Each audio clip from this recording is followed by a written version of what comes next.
নমস্কার বন্ধুরা, আমি মধুমিতা। প্রতিদিনের মতো আজকে একটা মজার রেসিপি নিয়ে চলে এসেছি। আজকে আমি শুকনো চালের গুঁড়ো দিয়ে একদম নরম তুলতুলে রসালো দারুণ মজার রসমালাই পিঠে তৈরি করে দেখাবো। আর এই পিঠেটা একবার বানিয়ে খেলে বারবার বানাতে ইচ্ছে করবে, খেতে এতটাই ভালো লাগে আর কোনো রকম ঝামেলা ছাড়াই পিঠেটা তৈরি হয়ে যায়। তো চলো আমি রেসিপিটা শুরু করে দিই। উনানে কড়াই বসিয়ে দিয়েছি। কড়াই দেবো জল, জলে দেবো অল্প একটু নুন, 1 চামচ সাদা তেল আর জল ভালো করে ফুটিয়ে নেব। শুকনো চালের গুঁড়ো দিয়ে যে এরকম মজার পিঠে তৈরি করা হয়, না বানালে বুঝতেই পারবে না। জল ভালো করে ফুটিয়ে নিয়েছি। এখানে 1 বাটি আতপ চালের গুঁড়ো নিয়েছি, অল্প অল্প দেবো আর মেশাতে থাকবো।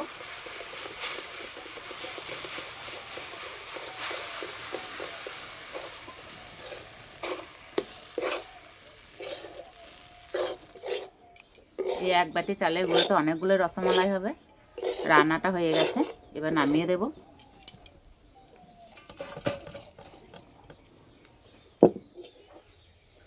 এই কড়াইয়ে জল গরম করতে বসিয়ে দেব।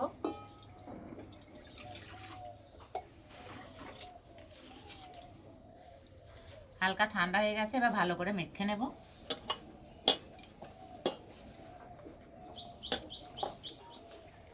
আর একটু গরম থাকতে থাকতে মাখাতে হবে।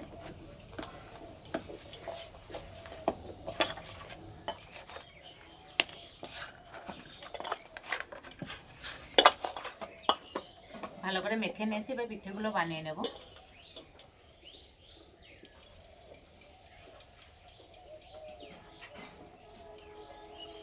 এইরকম করে বানিয়ে নেব।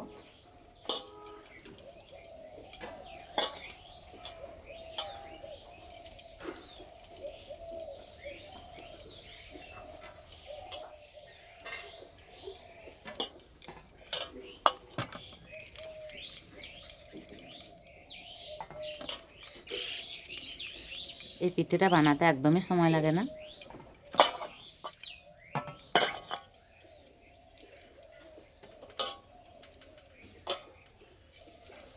সবগুলো বানিয়ে নিয়েছি আর দেখতে কত সুন্দর লাগছে। আর এদিকে জলও খুব ভালোভাবে গরম হয়ে গেছে। একটা ফুটো থালা নিয়েছি আর থালাটায় ভালো করে তেল মেখে নিয়েছি। এবার বসিয়ে দেব। এবার থালার মধ্যে পিঠেগুলো দিয়ে দেব।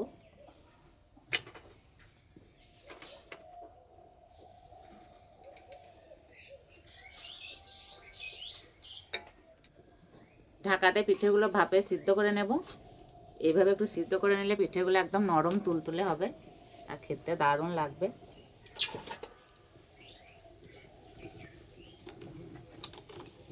5 থেকে 6 মিনিট ভাপে সিদ্ধ করে নিয়েছি। চাপাটা খুলে দেব। আর এই যে কত সুন্দর নরম হয়ে গেছে। এবার নামিয়ে দেব।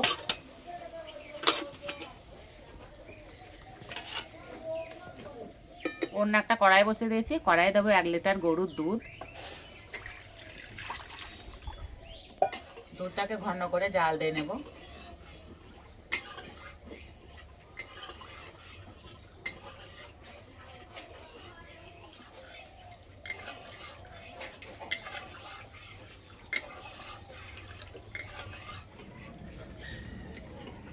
এবারে দুধের মধ্যে দেবো 2 চামচ গুঁড়ো দুধ, দুটো এলাচ দুটো ভালো করে ফাটিয়ে নিয়েছি।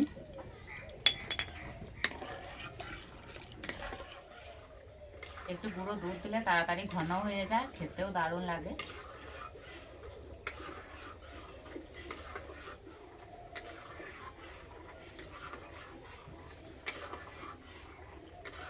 দুধ আগে থেকে অনেকটাই ঘন হয়ে গেছে। এবার দেবো 1 বাটি খেজুরের পাটালি গুড়। আজকে আমি যে নিয়মে পিঠেটা বানাচ্ছি, এই নিয়মে বানালে ঘন্টা পর ঘন্টা পিঠেগুলো নরম থাকবে।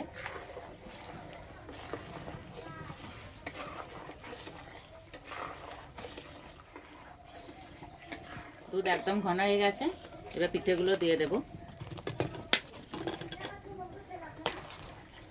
আর 2-1 বার ফুটিয়ে নিলেই হয়ে যাবে।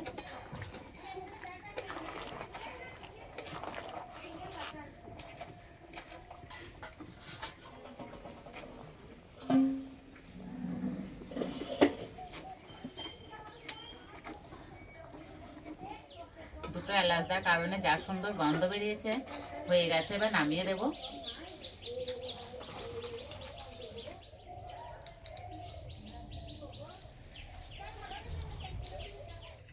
খাওয়ার জন্য একদম রেডি হয়ে গেছে। আর দেখতে কতটা লোভনীয় হয়েছে।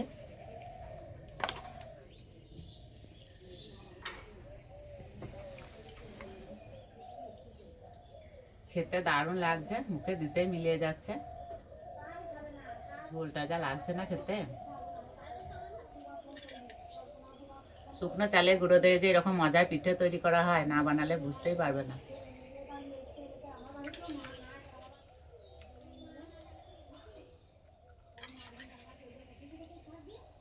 এইভাবে তৈরি করে খেয়ে আমাকে কমেন্টে জানাবে কেমন লেগেছে। তার যে পিঠের রেসিপিটা ভালো লাগলে বন্ধুদের সঙ্গে শেয়ার করবে, চ্যানেলটি সাবস্ক্রাইব করবে। তার যে এই পর্যন্ত আবার অন্য কোনো রেসিপিতে দেখা হবে। সবাই সুস্থ থাকবে, ভালো থাকবে। ঝোলটা দারুণ লাগছে খেতে।